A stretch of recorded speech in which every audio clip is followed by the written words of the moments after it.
My name is Daniel Hayes. I'm 32 years old. I work in digital architecture, creating virtual environments for tech firms, and I live in a quiet, leafy part of Toronto where people mostly keep to themselves. This is the story I've never told anyone. I call it, She Was My Neighbor. One day, she looked at me, smiled, and said, "I need your help." It started last fall.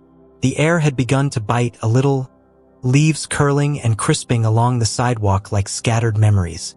I was washing dishes after a long day when I noticed her for the first time, through the condensation-smudged kitchen window. Tall, graceful, auburn hair tied into a loose bun, standing barefoot on the porch of the house across from mine. She looked lost, not in the geographical sense. It was something else, like her soul was somewhere she couldn't reach. Her name was Eliza. I learned that the following evening. I had just gotten back from work, dropped my bag, kicked off my boots, and started heating up leftover Thai food when there was a knock. Not loud, not panicked. 3 gentle taps. Like she already knew I'd open the door. And when I did, she smiled. The kind of smile people give when they've been holding something heavy for a long time. "I need your help," she said. She wasn't asking for sugar or a ladder. Her eyes, hazel and slightly puffy, like she'd cried recently, told me this was something deeper. "Eliza," she said, extending her hand. "I live across the street." "Daniel," I replied, shaking it. "Come in." She hesitated, then nodded. That night, I learned more than I expected. She'd just moved in a month ago, recently divorced, no kids, worked as a freelance editor for small publishing houses. She said she kept to herself, but something had been bothering her lately. Someone had been entering her home, moving things. Nothing stolen, but her coffee mugs would be in the wrong place. Her bathroom door slightly ajar when she was sure she'd shut it.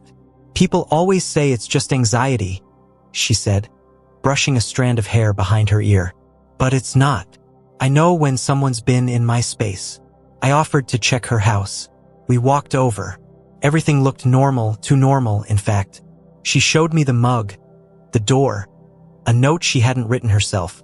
"You always liked control." Chills. Literal chills ran down my arms. "You think it's your ex?"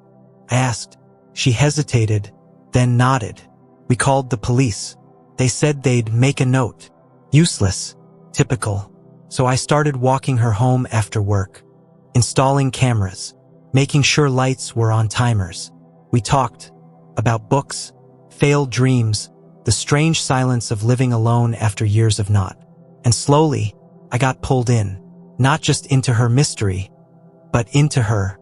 The first time I kissed her, it was raining. We'd just finished setting up a new lock system. Her hair was damp, and she was shivering, but not from the cold. She looked at me with a kind of desperation I recognized in myself. A need to feel safe, seen. Her lips tasted like mint and something else, grief maybe. "I don't know what I'm doing," she whispered against my chest. "Me neither," I said.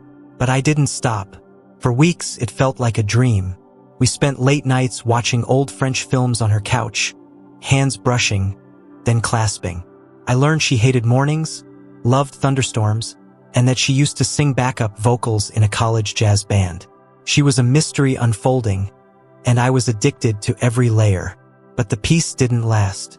One night, I came over and found her pacing, clutching a torn photograph. Someone had slid it under her door.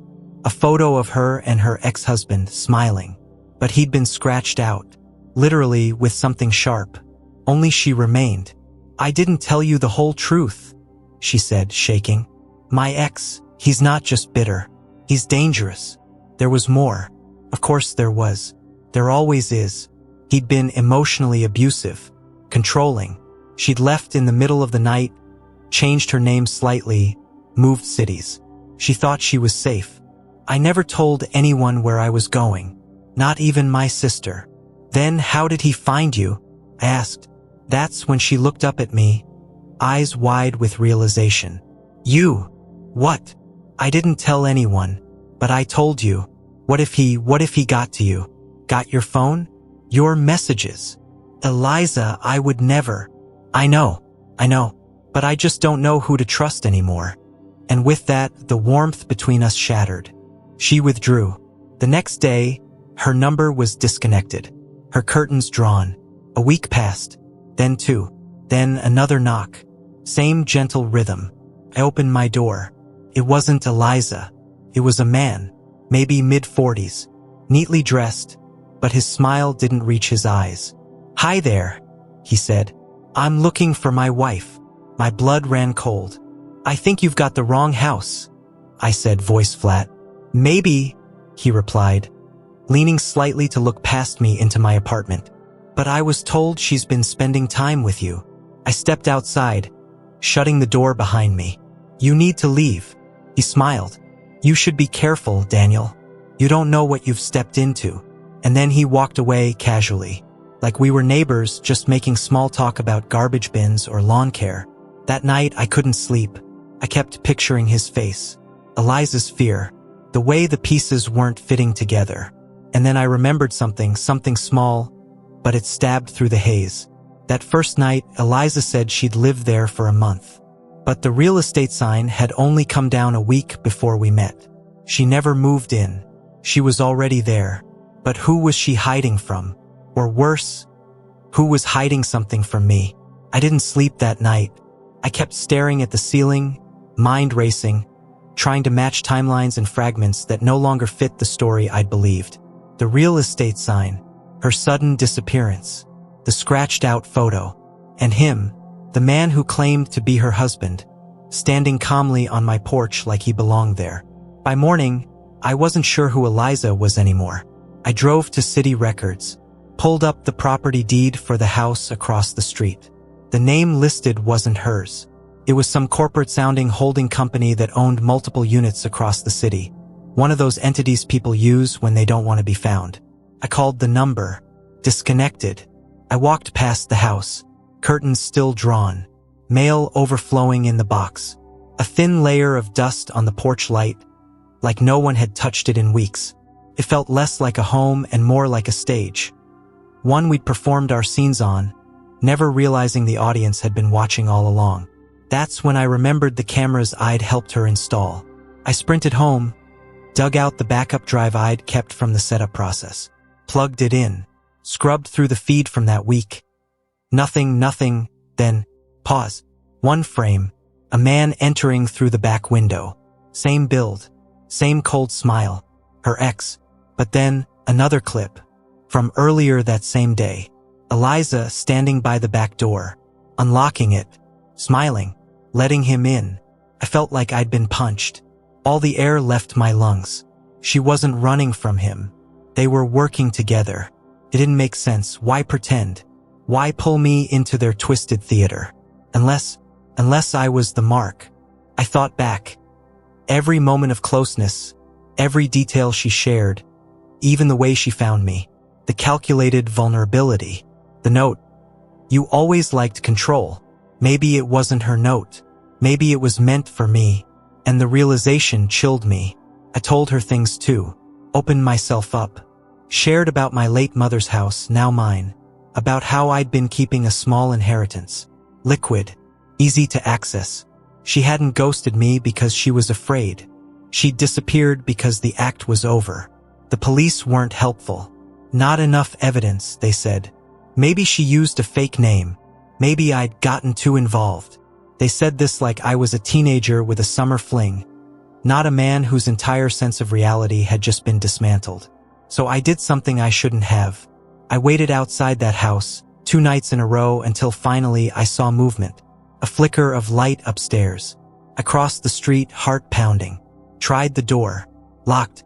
Walked around back. Window open again. Inside, the house was quiet.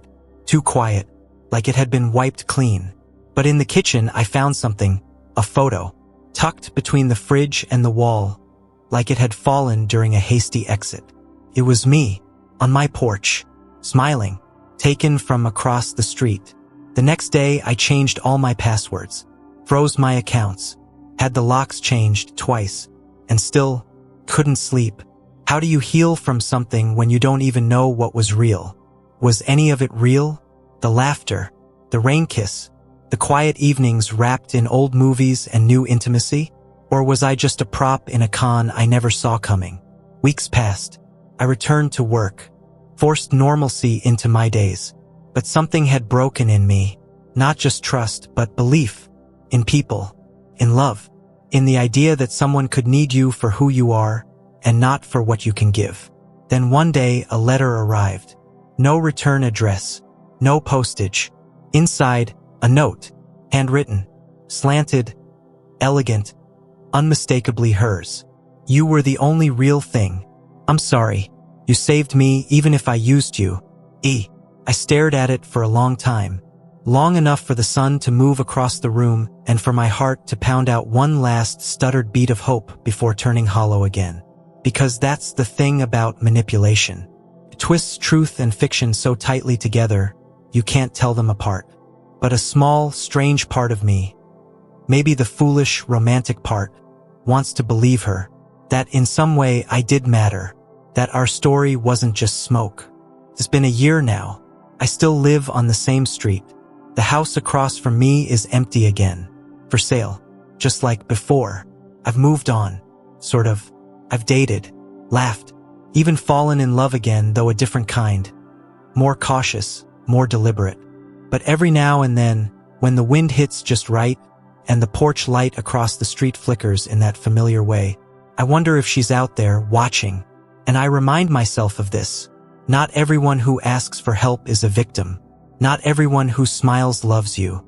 But sometimes, even a lie can wake you up to the truths you didn't know you were hiding from. And in that way, she gave me something real, even if she was never meant to stay.